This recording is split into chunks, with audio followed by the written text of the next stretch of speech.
Everyone, ये हमारा तीसरा वीडियो है जिसमें यूपी टीजीटी जो 2016 में एग्ज़ाम हुए थे उनके क्वेश्चन पेपर, जो प्रीवियस ईयर के क्वेश्चन पेपर है बेसिकली उसके बारे में डिस्कशन कर रहे हैं हम। तो हमने ऑलरेडी 2 वीडियोस में 1 to 30 क्वेश्चंस हमने देखे और डिस्कस किए, उसके आंसर्स भी देखे डिटेल में। अब 31 से 50 आज हम 20 क्वेश्चंस कवर करने वाले हैं इस वीडियो में। तो चलो स्टार्ट करते हैं पहला वीडियो। जो पहले के 2 वीडियोस थे उसमें मैंने हिंदी में टाइप नहीं किया था, सिर्फ इंग्लिश के ही हमने टाइप किए थे, बट इसमें बाईलैंग्वेज का इस्तेमाल किया हम लोगों ने। इंग्लिश भी है और यहाँ पे हिंदी। जो हिंदी के स्टूडेंट्स हैं, जो हिंदी मीडियम के हैं, उनके लिए भी हेल्पफुल हो सकता है। सो फर्स्ट क्वेश्चन है, when the partnership firm is dissolve the following account is open in the books of firm: revaluation account, profit loss adjustment account, realisation account, profit loss appropriation account. So correct answer is realisation account. अभी क्यों हम लोग realisation account बनाते हैं? Because जब firm dissolve होती है तो पूरे कंपनी के एसेट्स को सेल करके जो भी उससे मनी हमको आता है उससे हम सबको आउटसाइड लायबिलिटीज़ को पे करना रहता है। सो उसके लिए हमेशा हम लोग रियलाइजेशन अकाउंट बनाते हैं। और जो रिवैल्यूएशन अकाउंट है या profit loss adjustment account, both are same. Revaluation account को ही प्रॉफिट लॉस एडजस्टमेंट अकाउंट बोला जाता है। और ये हम कब बनाते हैं? मैं प्रीवियस वीडियो में बताया था कि कभी भी एडमिशन ऑफ पार्टनर हो, रिटायरमेंट ऑफ पार्टनर हो, डेथ ऑफ पार्टनर हो, तो उधर हम लोग रिवैल्यूएशन अकाउंट बनाते हैं। And profit loss appropriation account क्या होता है? ये basically extension of profit loss account है, जहाँ पे हम लोग एप्रोप्रिएशन ऑफ प्रॉफिट देखते हैं। ओके, नेक्स्ट क्वेश्चन देखते हैं। Tally sheets are use to determine, जो टैली शीट्स होती है, हमने जो स्टैटिस्टिक्स में हमने देखा रहेगा, टैली मार्क वो सब होती है, वैसे टैली शीट्स तो किस लिए हम लोग बनाते हैं? तो फर्स्ट लिखा है क्लास लिमिट्स के लिए, frequency of each class, then number of classes, continuous race. तो बेसिकली इसमें हमने देखा रहेगा कि हम लोग पहले क्लास इंटरवल होता था, देन राइट साइड में फ्रीक्वेंसी होती थी, देन उसके बाद हम टैली मार्क रिकॉर्ड करते थे, राइट? तो टैली मार्क किसके लिए रिकॉर्ड करते थे? हम लोग फ्रीक्वेंसी को डिटरमिन करने के लिए। So answer is frequency of each class. Okay,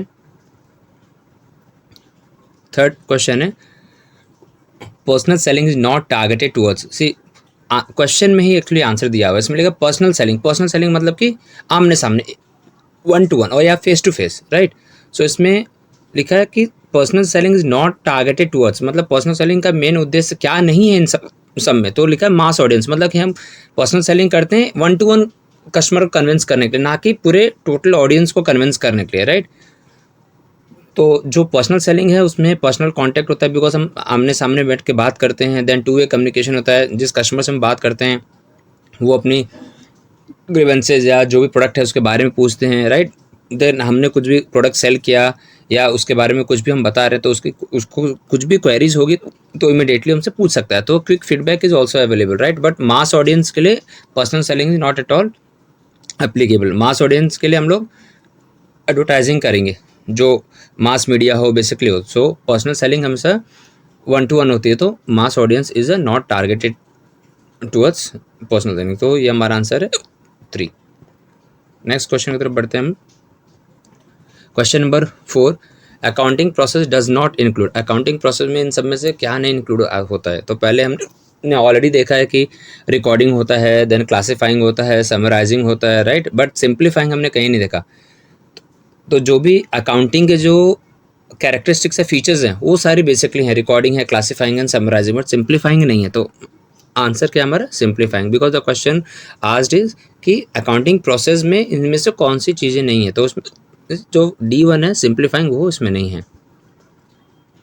5th question, the relation between value of money and the general price level is inverse. Answer is inverse. पहला लिखा direct, then inverse, indirect, proportional. Now inverse मतलब opposite. क्यों ऐसा होता है?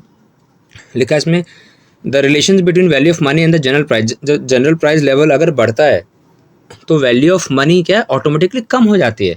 For example, अभी inflation में क्या होता है? जब महंगाई बढ़ती है तो प्राइस गुड्स की बढ़ जाती है, राइट? बट वैल्यू क्या होती है? मनी की वैल्यू कम हो जाएगी। मैं एक एग्जांपल देता हूँ, जैसे कि अगर आज हमें 100 रुपीज़ में let's say 1 kg of mango मिल रहा है, कल उसकी रेट 120 रुपीज़ होगी, या आफ्टर 1 ईयर उस 1 किलो मैंगो का जो रेट हैगा 120 हो जाएगा। तो हम लोग क्या 100 100 रुपीज़ में 1 kg बाय कर सकते हैं? नहीं बाय कर पाएंगे, हम 1 kg से कुछ कम हमको बाय करना पड़ेगा, राइट। यानी कि जो वैल्यू ऑफ मनी है वो रिड्यूस हो गई।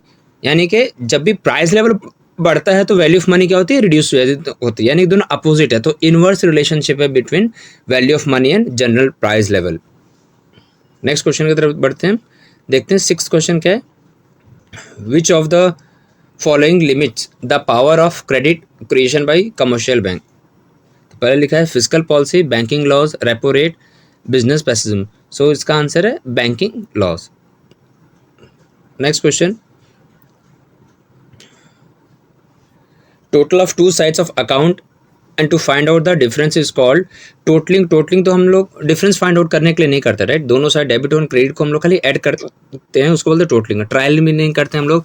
आंसर क्या है? सी। बैलेंसिंग मतलब क्या होता है? दोनों साइड ऐड करते हैं, debit side and credit side, और जिस साइड भी कम है उस साइड हम लोग बैलेंस लिखते हैं। So that is called balancing. तो बैलेंसिंग करते हैं, कभी भी दोनों साइड्स के अकाउंट के अगर हम डिफरेंस निकालते हैं तो उस डिफरेंस को हम क्या बोलेंगे? बैलेंसिंग करना। नेक्स्ट क्वेश्चन, जो 8th क्वेश्चन है ये बेसिकली है कि the accounting concept that is use to prepare the profit and loss account is known as cost, realisation, then matching and disclosure. C cost basically क्या होता है? Balance sheet में record होता है, हिस्टोरिकल कॉस्ट मेथड, ठीक है। Then realisation, जो money realise करते हैं सेल करके उसी ईयर में रियलाइज होता है, उसको बोलते हैं। देन मैचिंग क्या होता है? इस ईयर के एक्सपेंसेस इस ईयर के रेवेन्यू के साथ मैच होने चाहिए। तो इस बेसिस पे हम लोग प्रॉफिट लॉस अकाउंट बनाते हैं। So answer is C, matching principle. Question number 9, which of the following is not a function of money? तो पहले लिखा मीडियम ऑफ एक्सचेंज है, एक फंक्शन है। देन स्टोर ऑफ वैल्यू है, यूनिट ऑफ मेजरमेंट है, then standard of deferred payment है। बहुत सारे इसके फंक्शंस है मनी के। तो इसमें से एक फंक्शन है जो है स्टेबलाइजेशन प्राइस। मनी कभी भी प्राइस को स्टेबलाइज नहीं कर सकता, क्योंकि अभी हम लोग एक प्रीवियस क्वेश्चन में देखा कि जनरल प्राइस लेवल बढ़ता है तो मनी की वैल्यू कम हो जाती है, राइट। तो ये मनी का फंक्शन ही नहीं है। तो मनी कभी भी किसी भी गुड्स के प्राइस को स्टेबलाइज नहीं कर सकता। तो क्वेश्चन जो पूछा है कि इसमें से कौन सा फंक्शन मनी का नहीं है, तो answer is C, stabilisation of prices. Then question number 10, personal selling includes. अभी जो हमने पहले प्रीवियस क्वेश्चन देखे थे सेम वैसा ही है। सो पर्सनल सेलिंग इंक्लूड्स, जो मैं वहाँ पे एक्सप्लेन किया था आपको, यहाँ पे सारी चीज़ें देखने को मिलेंगी। पहला है ओरल कम्युनिकेशन है, then face to face communication है, then conversation with customer, right. 1 to 1 हम लोग यहाँ पे मिलकर बात करते हैं, राइट। तो पर्सनल सेलिंग में तीनों फीचर्स इंक्लूड होंगे। So answer is all of the above.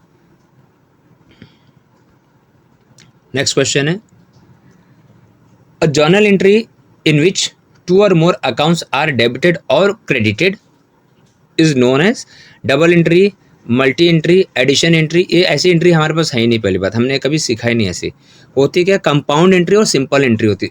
Simple entry मतलब डेबिट में एक अकाउंट रहेगा और क्रेडिट में एक अकाउंट रहेगा, that is called simple entry. Compound entry क्या होगा? डेबिट में या एक से ज़्यादा एंट्री हो या क्रेडिट में एक से ज़्यादा एंट्री हो, that is called compound entry, right. तो answer is D, compound entry. Now move to the next question, देखते हैं नेक्स्ट क्वेश्चन क्या है। So management is an organ which can be defined any only through functions. This definition is given by Adam Smith, George Terry, Peter F. Drucker and Henry Fell। तो answer है Peter F Drucker.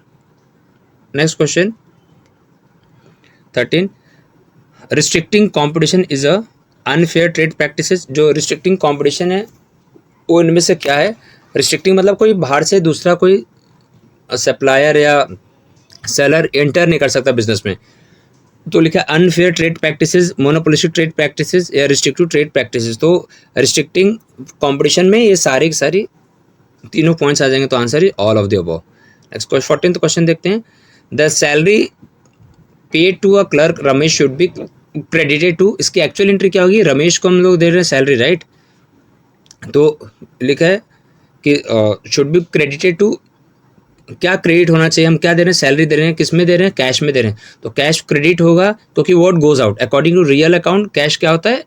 Real account में आएगा। And हम दे रहे हैं तो हमारे company से जा रहा है तो रियल अकाउंट के अकॉर्डिंग कैश को क्रेडिट करेंगे। तो answer is cash account. Next question है, system approach is not propagated by. इनमें से किसने सिस्टम अप्रोच को प्रोपगेट नहीं किया है? तो आंसर है Peter Drucker. Next question, the primary function of book keeping is to, main function क्या है बुक कीपिंग का? बुक कीपिंग मतलब किसी का रिकॉर्डिंग करना, राइट? यहाँ पे क्वेश्चन के आंसर आई मीन ऑप्शन दिए हैं। डिजाइनिंग सिस्टम ऑफ रिकॉर्डिंग, ये डिजाइन नहीं करता है बेसिकली, ये रिकॉर्ड करता है, right? Assigning the responsibility to accountant, ये तो है ही नहीं बिल्कुल भी बुक कीपिंग में कहीं भी ऐसा। Then classifying the recorded data, ये भी नहीं है। आंसर क्या है? रिकॉर्डिंग ऑफ फाइनेंशियल डेटा, जो भी ट्रांजेक्शंस होते हैं with the help of evidence we try to record in the books of original entry, मतलब पहले जर्नल में रिकॉर्ड करेंगे, देन लेजर में ट्रांसफर करेंगे, then trial balance, then final accounts, right? तो answer is C, recording of financial data. Question number 17, section 2 of subsection 36 of companies act is related to memorandum या article, prospectus है, incorporation. Basically memorandum of association, articles of association, prospectus and incorporation of business. तो ये किसके लिए section use होता है? तो answer is C, prospectus. Next one, 18th question, which of the following average cannot calculated with the help of graphic representation? हमने quartile देखा है कि उसको रिप्रेजेंट कर सकते हैं, Q1 Q3 क्वार्टाइल को रिप्रेजेंट कर सकते हैं ग्राफिकल फॉर्म में। देन मीडियन को भी हम ग्राफिकली रिप्रेजेंट कर सकते हैं, इवन मोड को भी रिप्रेजेंट कर सकते हैं, राइट? पर अरिथमेटिक मीन को, जिसे AM बोलते हैं या एवरेज बोलते हैं, इसको हम कभी भी ग्राफिक में रिप्रेजेंट नहीं कर सकते। तो क्वेश्चन पूछा है average can not be calculated with the help of graphic representation, so answer is a, arithmetic mean. Next question की तरफ बढ़ते हैं। So the sound pollution arises when sound wave exceeds, मतलब साउंड पोल्यूशन हम कब बोलेंगे? जब साउंड की जो आवाज़, जो बेसिकली आवाज़ है, वो हम उसको मेजर करते हैं, डेसिबल्स में मेजर करते हैं, राइट? जैसे कि हम लोग अपना वजन वेट केजी में मेजर करते हैं, राइट? वैसे साउंड को हम लोग डेसिबल्स में रिकॉर्ड करते हैं। तो 20 से 30 में हम लोग को, हमारे कान को ज़्यादा इफेक्ट नहीं पड़ेगा। 30-40 से भी हमारे कान या जो ईयर है उसको कुछ इशू नहीं होने वाले, कुछ प्रॉब्लम नहीं होने वाला, तो साउंड पोल्यूशन तो भी नहीं रहेगा। 40-50 से भी नहीं रहेगा। तो तीनों आंसर नहीं, तो none of this is the answer. Actually अगर क्वेश्चन होता कि साउंड पोल्यूशन के लिए कौन सा रेंज होता, तो साउंड पोल्यूशन अगर 60 के अबव होता है, 60 और 80 डेसिबल्स होता है, तो हमारे ईयर को प्रॉब्लम होने के चांसेस हैं। और कंटिन्यूस अगर 60 to 80 डेसिबल्स के अगर हम लोग नॉइस या आवाज़ हमारे कान में आती है, उसकी वेव्स अगर आती है, तो हम लोग जल्दी डेफ या बहरे हो सकते हैं। ओके, चलो मूव करते हैं नेक्स्ट क्वेश्चन के लिए, जो हमारा लास्ट क्वेश्चन है आज का। वो है which one of the following is not a part of organised money market. अभी ऑर्गेनाइज्ड मनी मार्केट क्या होता है? तो ऑर्गेनाइज्ड मनी मार्केट जहाँ पे बैंकिंग सेक्टर्स को, जो भी या मनी मार्केट को गवर्नमेंट रेगुलेट करे, राइट? इधर RBI या सेबी हो, राइट? वो सारी चीज़ें बेसिकली तो सेंट्रल बैंक करती है, कमर्शियल बैंक भी करती है, रीजनल रूरल बैंक्स भी करते हैं। जो बैंक जो नहीं करती उसका नाम है इंडिजीनियस बैंक्स, इसको बोलते हैं स्वदेशी बैंक्स बेसिकली, राइट? तो ये बैंक्स है जो is not a part of organised money market. तो नेक्स्ट वीडियो में हम लोग और बाकी के क्वेश्चंस देखेंगे जो UP TGT में आए थे। Till then take care and bye and thanks for watching my video.